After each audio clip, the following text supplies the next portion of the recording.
By now, we've all experienced a tidal wave of coverage about the who, what, where, when, and how surrounding the death of superstar Michael Jackson. We know his music moved the world and that his peers and fans will forever remember him as the unquestioned king of pop. But what's truly amazing about this influential icon is how little we, the public at large, really knew about him as a person. What about Michael the man? In the next half hour, we'll visit with friends, collaborators who shared personal time with Michael at work and at play. We all knew Michael for heartfelt songs like We Are the World, but how big was his heart when the cameras were off? I saw this guy go into an orphanage in Romania and turn the conditions around within 24 hours. And only someone that Michael considered to be like family would really know what he was like as a father. He talked about his moments when he was young and how, he would never have his children go through any of that. In entertainment, kings are crowned based on the legacy created by their impactful body of work. But it's the everyday thoughts, feelings, and actions that define who we are as a person. This is what we leave behind to our friends and family, to those who are close to us, our human nature.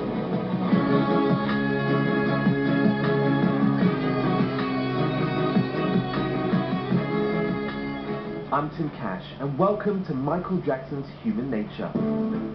To most of us, Michael was larger than life, both as a performer and as a humanitarian, and he often seemed to operate in his own way. What few people know about him is that, hey, the man loved to go out and party once in a while. But don't let me tell it, it just so happens that Michael knew an expert on the subject, Diddy. It probably goes without saying that if you're not on the list for a Diddy bash, you're not getting in. So, how do you play it if the king of pop unexpectedly shows up wanting to get his groove on? I was throwing this party for the MTV Movie Awards.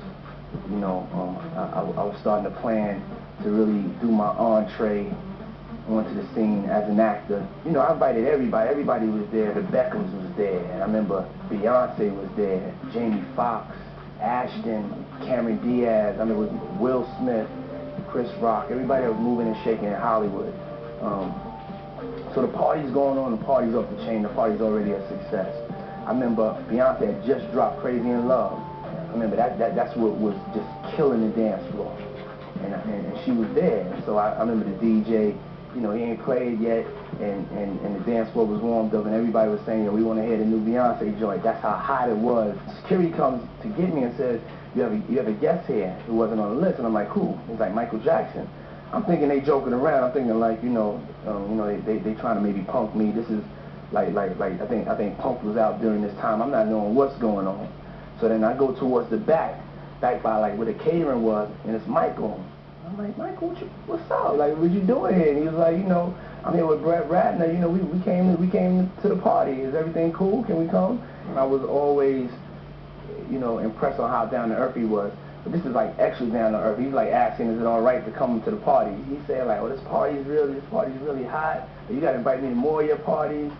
And then he leans over to me. We taking some pictures. He leans over to me. He's like, where's Beyonce? And I'm like, I didn't think I heard him correctly. He's like, I heard she's here. Where's Beyonce? And I'm like, okay, hold on, let me go find out where she's at. So I run up on B. B is on the dance floor. I'm like, B, Michael's here. He wants to meet you, whatever. And so I get Mike, bring him over. He's like, I love the record, whatever. He goes, tells the DJ to play the record.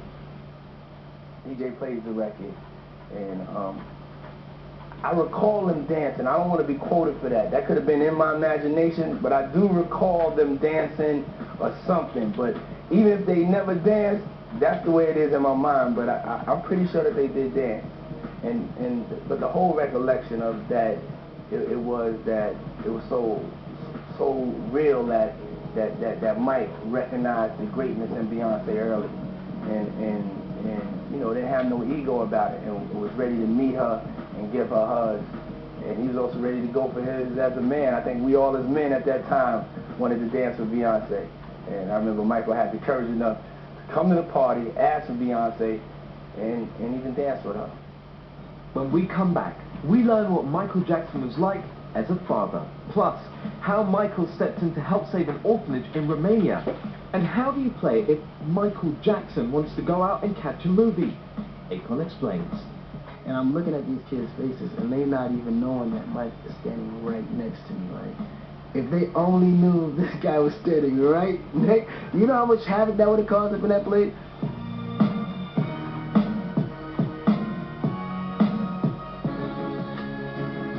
We went in the studio and I played him some beats, and just to watch like how Michael Jackson basically like would listen to music, and you know he would tap his feet and then he would move his head, and like you hear like this beatbox like coming from his mouth, like while he's hearing the music, he's actually like timing the rhythm and the whole thing.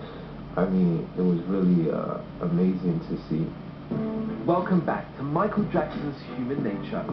Throughout Michael's career, he always made it a point to personally reach out to the hot hitmakers of the moment when it's time to record new music.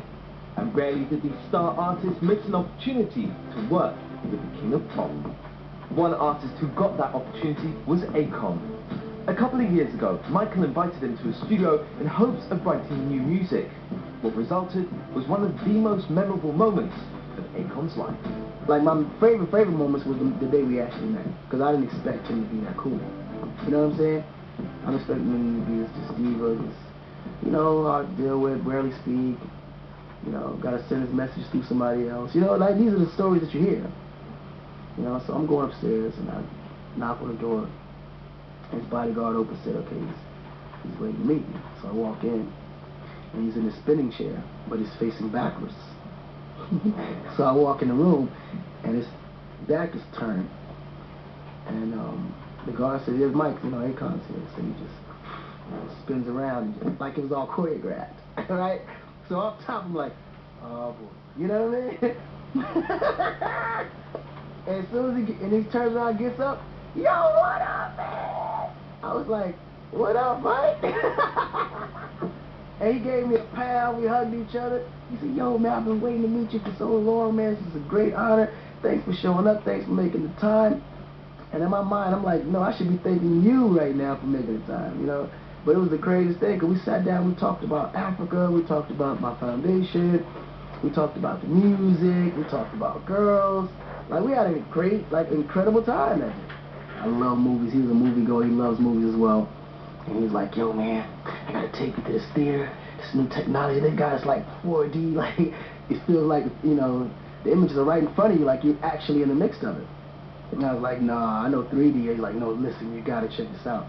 I said, well, let's go. And he paused for a minute. He's like, okay, let's do it tomorrow. And I'm saying to myself, okay, I don't know how we expect to go to the movies, but you know what I'm saying? Like, this is Michael Jackson. Like, how the hell are we going to actually go to the movies? So the next day, you know, he calls my room. We was both staying at the Palm in Vegas. He's like, you ready? I'm ready. I was like, yeah, let me get dressed. But at the time, I thought he was just joking. I thought he was going to probably just rent, and, you know, we go through the back late night or something. This is broad daylight. So he grabbed the kids. They looking normal. Mike comes out. He has his disguise on, you know. So I started laughing. Because I didn't even recognize him, you know. It wasn't like he had a fake mustache or he had a wig or nothing. He just had a simple hoodie on. So when you look at it, he could have easily passed to be a Saudi or somebody like that. You know what I'm saying? So, you know, we're going into the mall. We get on the elevator, go down. We're going through the hotel where they have the IMAX thing. And as soon as we walk in, all these kids start coming running towards us, you know? So I'm like, oh, damn, I think they know who he is. And all the kids just caught running up to me, asking me for an autograph.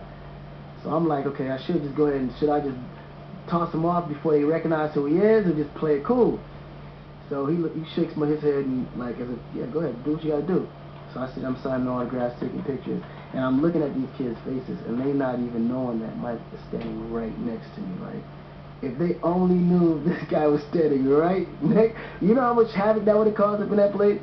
So we get into the theater, and then the manager greets us up front. So he comes and hands us the tickets. We're all seated. So as we, you know, talking, sometimes I forget that he's supposed to be in the skies, you know. And I keep calling